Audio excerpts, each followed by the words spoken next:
Oh, hi guys. Uh, it's Sunday morning, the uh, 23rd, I think. Yeah, 23rd. I'm all over the place with dates and everything, and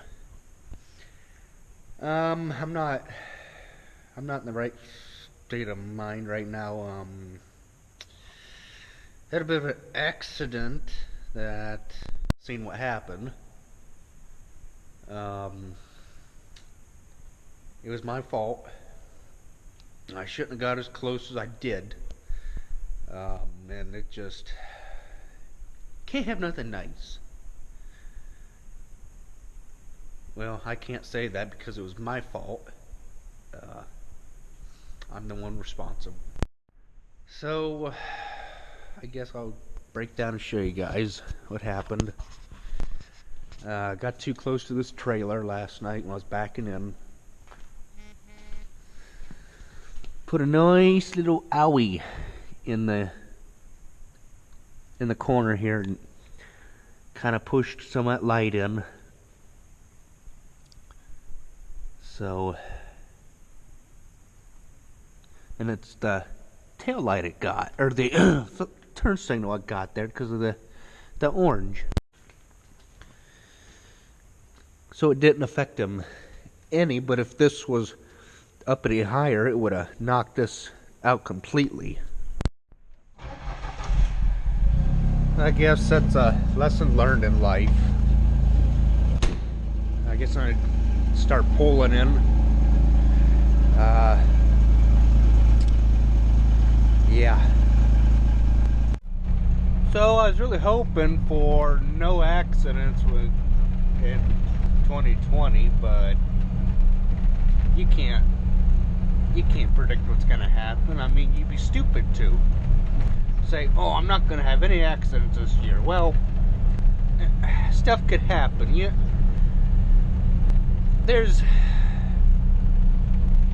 just anything that could happen to have an accident, slip, trip, and fall, or you're working on something and the piece of equipment slips and falls, and it's just you can't predict everything. And there was a guy that he come to me the other day. I'm good friends with him, and he says, you shouldn't be getting out of that skid loader with the loader arms in the air. Now, I beg to differ. I had the boom locks out on that loader to keep the arms up in the air, and I had the park brakes set so the machine wouldn't roll against motion. Now, anybody that owns a skid loader knows that they're a pain in the butt to get out of when a bale is on the ground, and the arms are about little less than halfway to the entrance to get out of the machine. I'm pretty safe, other than just what happened. That was my fault. Make sure stuff's blocked against motion and stuff like that. Horns, operable, stuff like that. But it's just our human nature to screw up. Nobody's perfect except one person. That's just that. And then I've seen a lot of farm accidents that have involved grain augers and stuff like that, and I don't understand how guys are getting their fingers ripped off unless they're stupid enough to put them in the auger underneath the guard. Now, you'd be even more stupid to have a wedding ring on and say, "Oh, nothing's gonna happen." Well, why do you want to take that chance? There's a lot of stuff that can happen in farming. Why do you want to, endanger yourself more by having a wedding ring on? A catch point, let me mind you. Wedding rings are a catch point. get stuff caught on, and then the force of whatever it's caught on rips your finger off, and you are SOL. That is why I put a backup alarm on my Gator for pedestrians that are on the farm and stuff like that, because in the other place that I work at, because I don't want to have an accident that I backed over someone. So, and then two, you never know what's gonna happen, you know, what's gonna come up and stuff like that.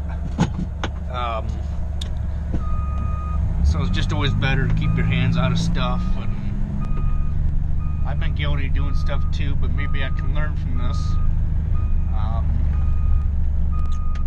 Just that, you know, it's a learning experience, and accidents are gonna happen. So it's just the way stuff happens is you never know what's gonna happen. There's always that possibility though, what if. And before I forget too, along with what I was saying about the auger accidents and stuff like that, there's a fellow YouTuber I want you guys to go check out.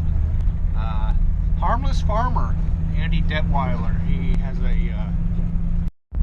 he was born with no arms, or not born, I'm thinking of somebody else.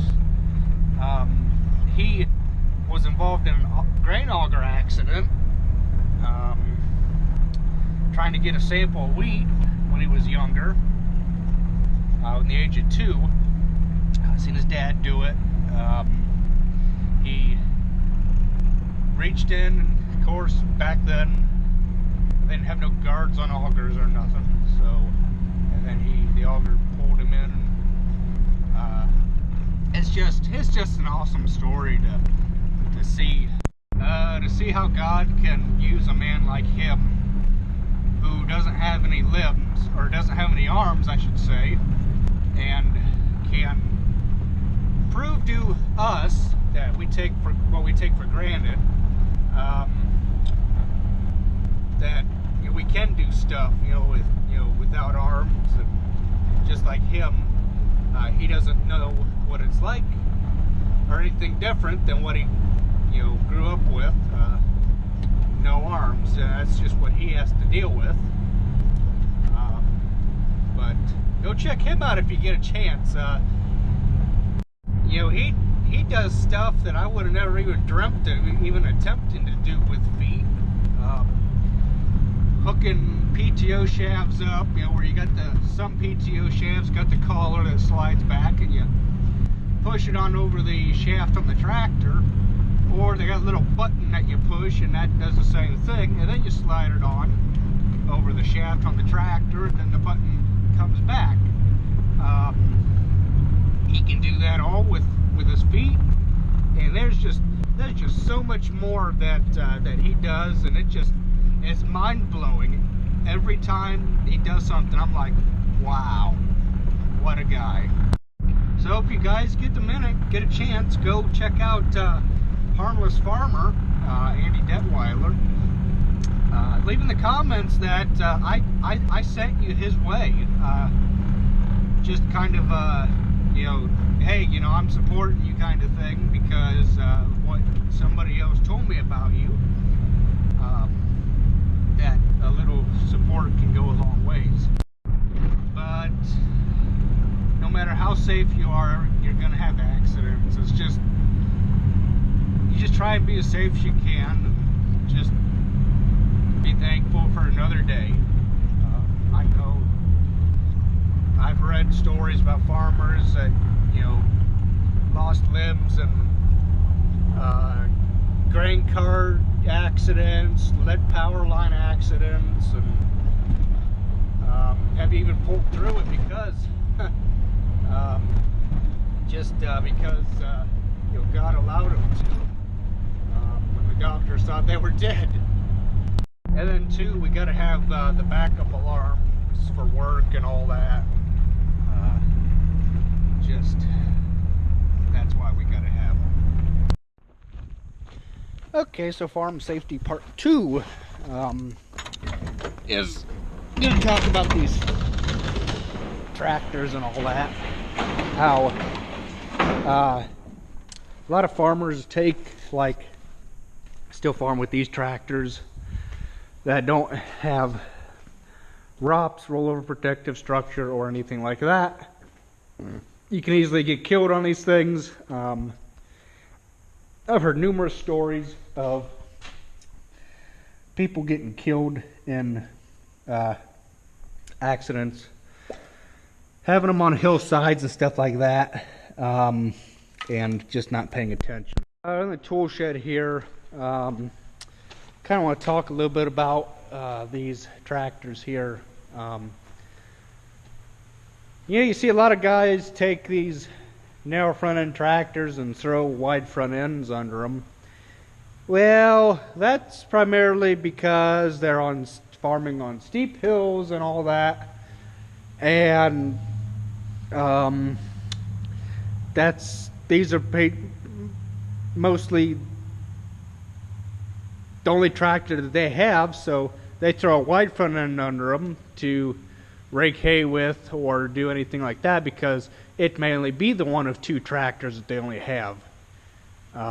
This one was a narrow front, stays a narrow front for pushing wagons in.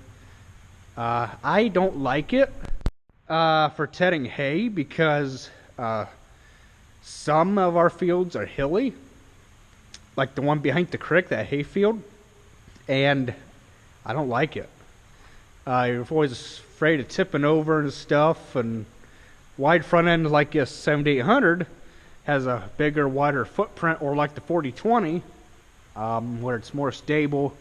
Yes, the 4020, you can get killed on that thing. No seatbelt, no ROPS. You just have to know what you're doing with it, so you don't get killed and get hurt. I gotta give Harmless Farmer credit, Handy Detweiler. How he manages to hook up PTO up like with a slide collar like this is beyond me, because you gotta have both, at least 3 fingers or 2, or however many, to pull that back, and there's jaws in there that open up and allow that to slide in. Now, there's different PTOs, or even one like this that's got the little button here on the underside that you push, and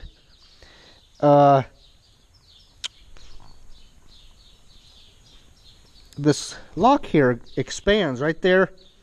You can see it move.